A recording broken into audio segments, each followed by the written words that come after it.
Bersama PUPR, sigap membangun negeri. Halo Sobat PUPR, ketemu lagi dengan saya Novi di acara podcast Sigap Membangun Negeri. Oke, hari ini kita akan membahas tentang Hari Konstruksi Indonesia. Apa sih Hari Konstruksi Indonesia itu? Untuk lebih lengkapnya, saya sudah mengundang narasumber kita, Bapak Indro dari Direktorat Jenderal Bina Konstruksi. Selamat siang, Bapak. Selamat siang, Mbak Novi. Silahkan Bapak memperkenalkan diri Bapak kepada Halo, Sobat PUPR. Sobat PUPR. Nama saya Indro, jadi Dono Kasino Indro.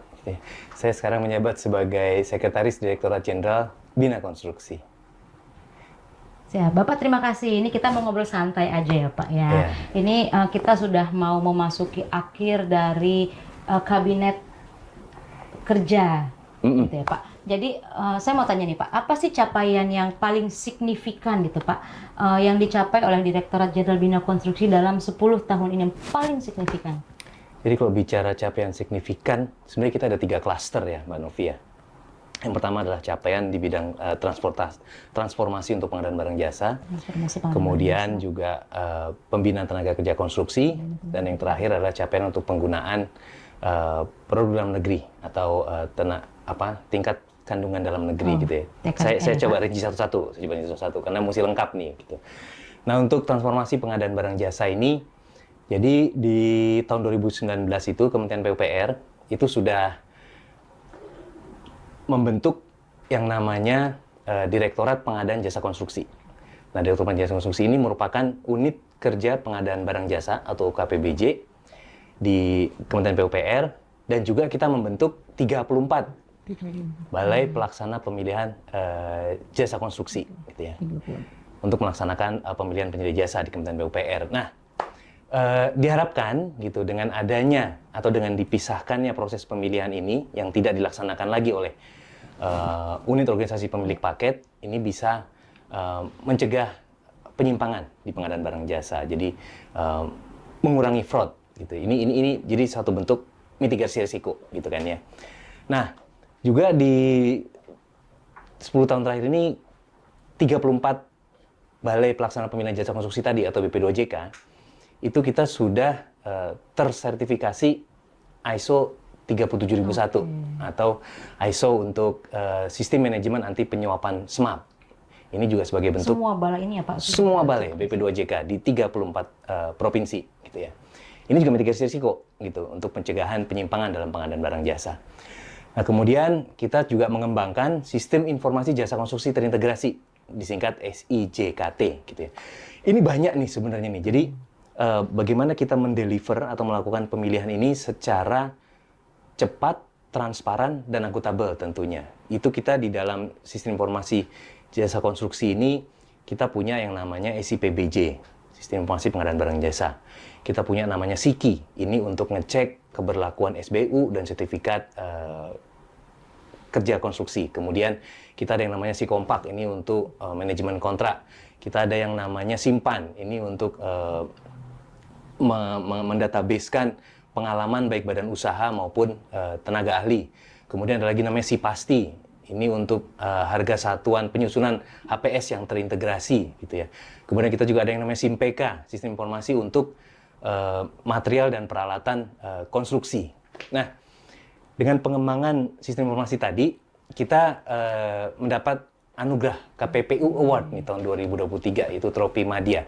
Ini untuk kategori persaingan usaha tingkat Kementerian Pusat sebagai kementerian dengan tata kelola proses PBJ terbaik, dan juga meraih penghargaan sebagai kementerian dengan nilai transaksi e-purchasing atau e-katalog terbesar itu sampai 20,9 triliun. Nah, capaian signifikan yang kedua adalah yang terkait dengan pembinaan tenaga kerja konstruksi. Jadi sampai dengan 2024 ini kita sudah melatih dan mensertifikasi 837.644 tenaga kerja konstruksi gitu ya.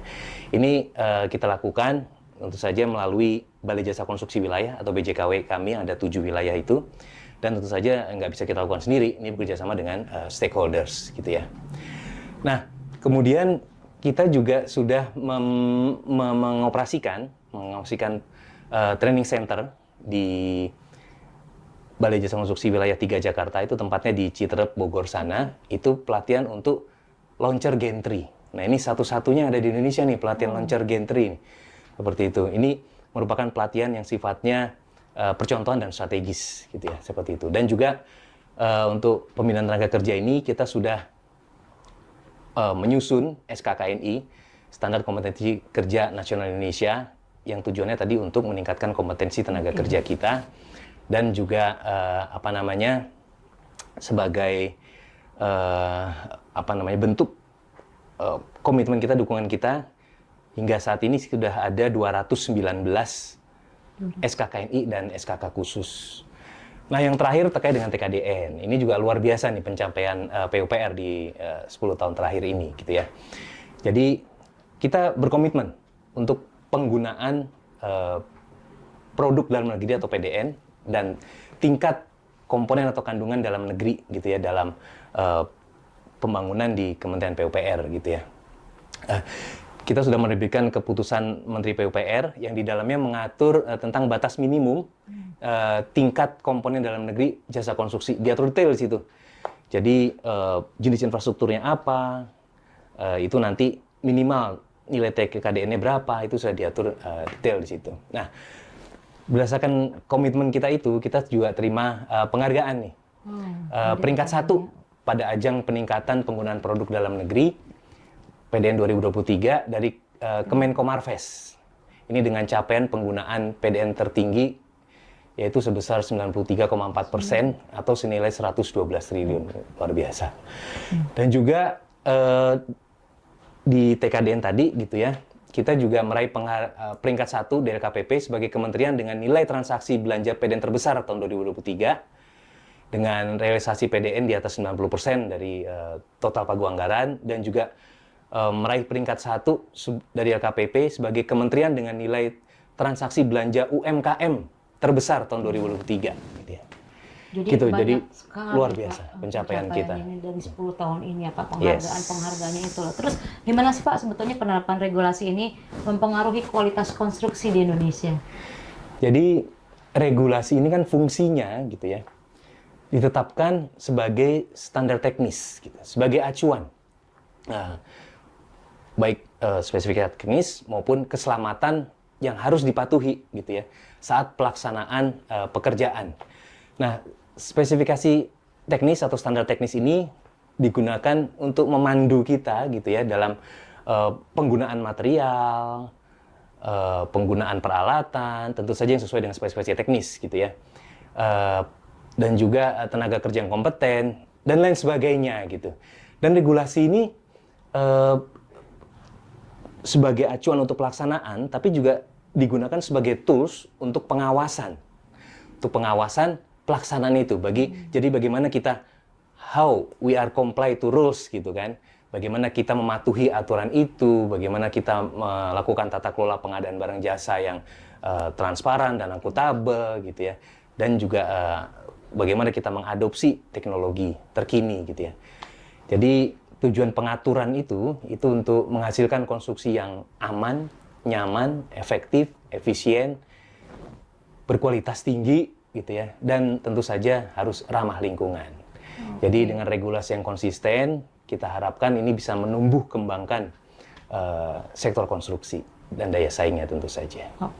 Jadi kalau jumlah tenaga kerja konstruksi yang sudah dilatih ini sendiri apa oleh Direktorat Jenderal Bina Konstruksi itu sudah berapa banyak Pak?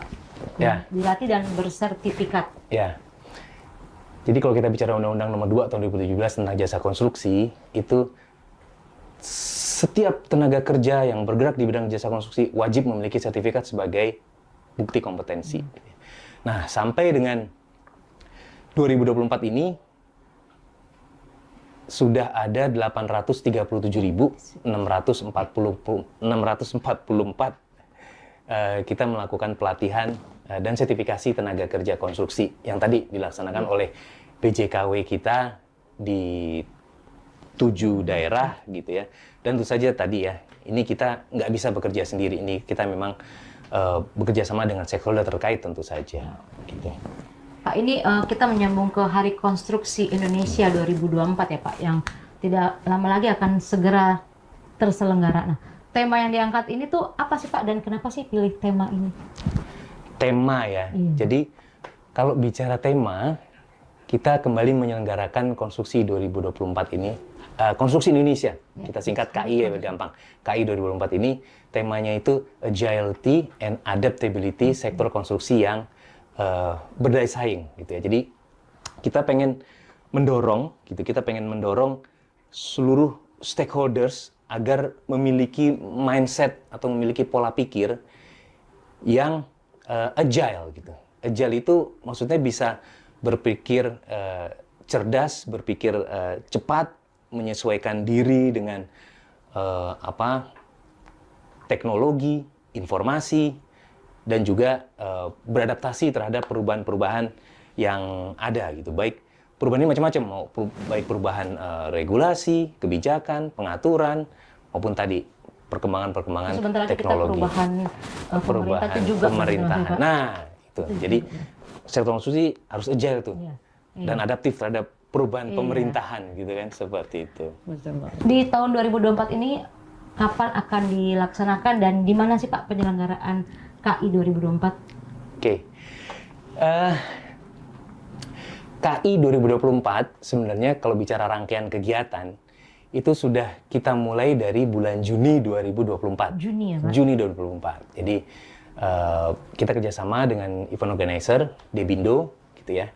Itu Juni 2024 kita launching KI 2024, kemudian kita lakukan gathering dengan stakeholders terkait, kemudian kita juga sudah melakukan technical meeting dengan calon exhibitors, dan puncaknya KI ini itu nanti akan diselenggarakan tanggal 6 sampai 8 November. Ingat tanggalnya, 6 sampai 8 November, bertempat di ICE BSD. 6 sampai 8 November di ICE BSD. Hadirilah. Hadiri sahabat PPR, jangan sampai enggak. Nah, itu rangkaiannya apa aja nih Pak? Oke. Kayaknya banyak, nggak mungkin cuma satu kegiatan gitu kan? Banyak. Iya. Banyaknya pakai banget. Banyak pakai banget. Jadi yang pertama itu ada konferensi dan workshop. Akan ada 500 orang peserta. Kemudian ada workshop. Workshop ini ada 13 workshop. Yang masing-masing workshop ini akan dihadiri oleh 150 peserta workshop. Kemudian kita ada juga mini-mini workshop yang nanti sehari itu bisa 3, 4, bahkan 5 mini workshop dalam satu hari. Konferensi dan workshop. Yang kedua, kita ada pameran dan penghargaan konstruksi Indonesia. Pasti gitu ya, Fair and Expo gitu kan. Kemudian kita ada Gerakan Nasional Bangga Buatan Indonesia dan Gerakan Nasional Bangga Berwisata Indonesia, disingkat BBI dan BBWI. Logonya. Kemudian ada yang keempat, ada kompetisi tenaga kerja konstruksi tingkat nasional. Jadi tadi BJKW kita, PUPR ini, itu sudah melakukan penyisihan di region mereka masing-masing. Nah, nanti juara-juaranya yang terbaik dari region itu dikirim untuk bertanding, berkompetisi di nasional, di event konstruksi Indonesia itu. Kemudian kita juga ada penyusunan dan bedah buku konstruksi Indonesia. Dan yang terakhir ada lomba foto dan video. Lomba foto. Pak, kalau untuk yang workshop tadi tuh, sahabat PUPR ini bagaimana sih Pak untuk bisa datang ke sana, bebas atau registrasi dulu? Registrasi gratis. Registrasi sudah gratis. Kita buka sejak tanggal 3 Oktober registrasinya. Nanti kita bantu teman-teman bisa lihat sahabat PUPR di medsos. Jadi untuk kelengkapan bagaimana sih teman-teman bisa join gitu kan Pak ya, kita bisa nanti. Terus pemangku kepentingannya siapa aja sih Pak yang diundang untuk berpartisipasi di KI 2024? Jadi KI 2024 ini kita harapkan gitu ya bisa dihadiri oleh kurang lebih, bisa diikuti oleh kurang lebih 150 eksibitor, baik nasional maupun multinasional gitu ya. Dan kita harapkan bisa dikunjungi oleh ya minimal 15.000 pengunjung yang dari stakeholders jasa konstruksi gitu ya. Berarti target stakeholdersnya 15.000 itu? 15.000 minimal. Gitu ya. Okay. Pak, ini kan setiap tahun ya Pak? Betul. Event ini tuh setiap tahun. Nah, jadi apa sih Pak pencapaian dari perayaan yang tahun sebelumnya yang menjadi acuan untuk kesuksesan KI 2024? Ya, jadi Mbak Novi juga Sobat PUPR ya, itu di terakhir tahun 2023 kemarin, gitu ya, itu pengunjung KI 2023 itu sampai 29.600 orang untuk penyelenggaraan selama 3 hari. Nah, ini kami harapkan tahun ini minimal sama. Harapannya lebih banyak lagi. Lebih banyak lagi, berarti Seperti 30.000 lah minimal, Pak. Minimal 30.000, makanya hadirilah. Hadiri Sobat PUPR. Terus bagaimana sih Pak kegiatan KI 2024 ini untuk mendorong investasi di sektor konstruksi? Apa dipanggil-panggilin tuh para investor, atau kita berikan mereka ini produk ini apa, seperti apa sih caranya kita menarik investasi tersebut gitu? Jadi kita mengundang mereka untuk mengikuti KI ini, gitu ya. Tergantung mereka ini apa, kan ada pengguna jasa, penyedia jasa, investor, pelaku usaha, penyedia jasa konstruksi, masyarakat umum, akademisi dan lain-lain, termasuk mahasiswa dan siswa juga ya, siswa SMK, mahasiswa perguruan tinggi, akademisi dan lain-lain kita undang semua, gitu ya. Seperti itu. Pak, ini bagaimana sih Konstruksi Indonesia 2024 ini ya untuk mendukung gerakan nasional Bangga Buatan Indonesia dan Bangga Berwisata di Indonesia? Nah, Konstruksi Indonesia ini sebenarnya nggak cuma 2024, tapi dari sebelum-sebelumnya kita sudah secara signifikan kita mendukung gerakan BBI tadi, Bangga Buatan Indonesia. Itu ada pameran produk lokal, gitu ya. Jadi produsen-produsen lokal ini bisa mempromosikan, memamerkan produk-produknya, gitu ya, yang diproduksi di Indonesia. Tentu saja ini diharapkan bisa meningkatkan kesadaran dan kebanggaan terhadap produk lokal itu. Kemudian kemitraan dan kolaborasi, gitu kan. Jadi lewat event KI ini pelaku industri, baik pengguna jasa, penyedia jasa, produsen, itu bisa membentuk kemitraan strategis dan bersinergis, gitu ya. Untuk memperkuat jaringan bisnisnya, terus sehingga bisa mendorong penggunaan. Bisa langsung bersinergis di event itu, Pak. Di situ dipertemukan gitu. Ya, kan kita pertemukan. Jadi kita mempertemukan supply and demand. Demand itu kan berarti kita pemerintah yang punya uang, yang membelanjakan, gitu kan. Kita mau bikin apa. Nah, supply-nya itu dari teman-teman kita, mitra, kita anggapnya mitra, gitu ya. Mitra baik penyedia jasanya, produsen, alat, produsen material, dan lain-lain. Kemudian inovasi teknologi, kita harapkan di KI ini juga kita bisa menampilkan inovasi teknologi baru yang dikembangkan oleh perusahaan lokal. Jadi kita ini Indonesia ternyata banyak sekali ahli-ahli yang bisa memunculkan ide-ide teknologi, inovasi-inovasi baru, gitu, yang nggak kalah sama teknologi luar negeri atau teknologi asing, gitu ya. Kemudian juga ada pelatihan dan pemberdayaan UMKM, gitu ya. Ini diharapkan dengan adanya pelatihan dan pemberdayaan ini, UMKM tadi bisa bersaing dan bisa naik kelas, gitu ya, jangan menjadi UMKM lagi, gitu kan. Mereka bisa memamerkan produknya, dan dampak ekonominya dengan peningkatan produk dalam negeri tadi, itu KI ini bisa berkontribusi secara signifikan untuk penggunaan PDN-nya, sehingga menciptakan lebih banyak lapangan kerja dan tentu saja mendukung tumbuh kembangnya perekonomian Indonesia. Gitu, Mbak Novi. Produk unggulannya apa sih, Pak, di kegiatan KI 2024 nanti? Banyak. Banyak ya, Pak, ya? Banyak. Jadi sesuai temanya, gitu ya. Jadi agility dan adaptivity itu tadi kan ya. Itu kita akan menampilkan berbagai inovasi terbaru untuk produk material, konstruksi itu.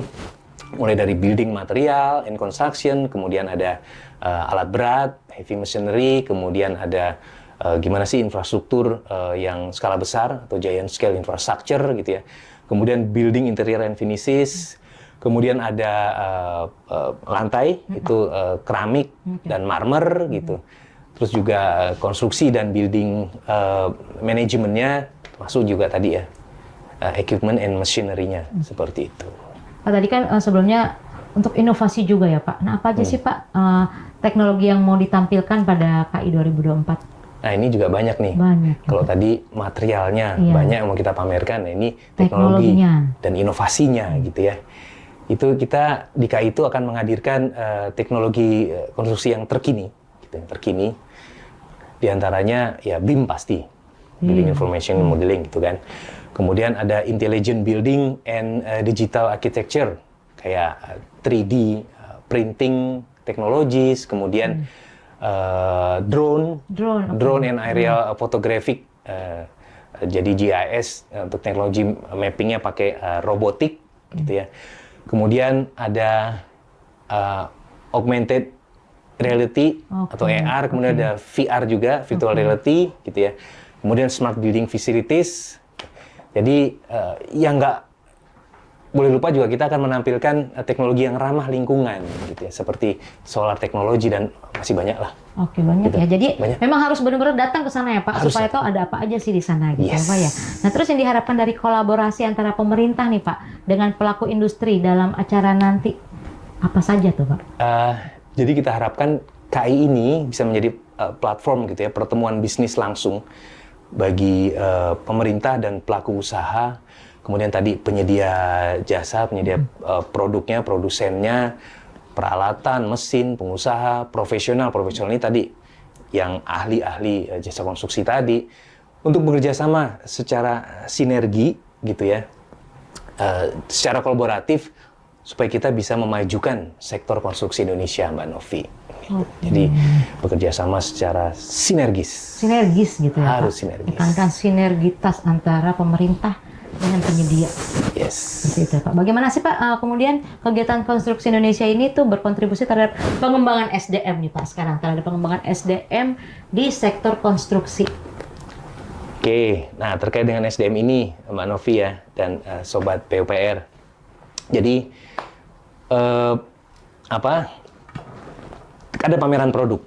Nah, dari produk-produk yang dipamerkan ini kan bisa jadi ajang, nggak cuma pameran produk ya, tapi kan juga ada pameran produk, ada konferensi, ada workshop gitu. Nah ini bisa jadi ajang untuk knowledge sharing gitu, ajang knowledge sharing, peningkatan kompetensi untuk pengembangan baik ilmu pengetahuan maupun teknologinya gitu ya. Dan yang kedua juga di KI ini akan ada penyusunan dan bedah buku KI gitu ya, penyusunan bedah buku KI. Jadi buku KI ini akan mendokumentasikan, gitu ya, pemikiran, pengalaman, atau ide. Jadi tacit knowledge, gitu ya, tacit knowledge dari para penulisnya yang pasti akan bermanfaat. Penulisnya bisa praktisi. Praktisi itu pelaku usaha, gitu ya, mereka yang pernah kerja di proyek, bangun gedung dan lain-lain. Bisa dari akademisi. Gitu. Kemudian juga dari penyedia jasa, bisa dari sisi government juga, gitu. Jadi banyak ilmu dari semua bidang yang stakeholders yang terlibat di bidang jasa konstruksi ini. Dan juga yang nggak kalah penting, nanti di KI ini akan ada kompetisi tenaga kerja konstruksi. Kompetisi tenaga kerja konstruksi. Iya, itu jadi ajang untuk unjuk kemampuan si tenaga kerjanya ini. Nanti kita uji juga gitu kan, sehingga kami harapkan juara-juaranya itu nanti bisa kembali ke daerah mereka dan menularkan ilmunya apa yang mereka dapatkan di daerah mereka. Gitu. Kalau nggak salah tahun sebelumnya juga ada yang G-Expo itu kan juga ada ya seperti itu loh. Ada, betul. Ya. Itu seru banget. Pak, ini gimana sih acara ini tuh membantu industri konstruksi Indonesia dalam menghadapi tantangan global? Jadi kita harapkan gitu ya, KI ini bisa menjadi dasar untuk networking. Jadi komunikasi, ajang tukar pikiran gitu antar seluruh stakeholder utama gitu ya. Termasuk dari pemerintah, dari pelaku industri, investor, kontraktor, arsitek, pemasok dan lain-lain. Juga termasuk tenaga ahli tadi gitu ya.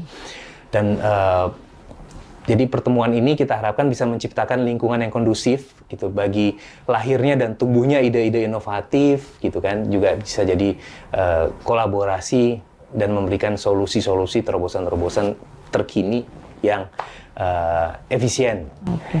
Pak, satu pesan terakhir Pak nih untuk sahabat PUPR tentang Hari Konstruksi Indonesia 2024. Ya. Jadi sahabat atau sobat PUPR,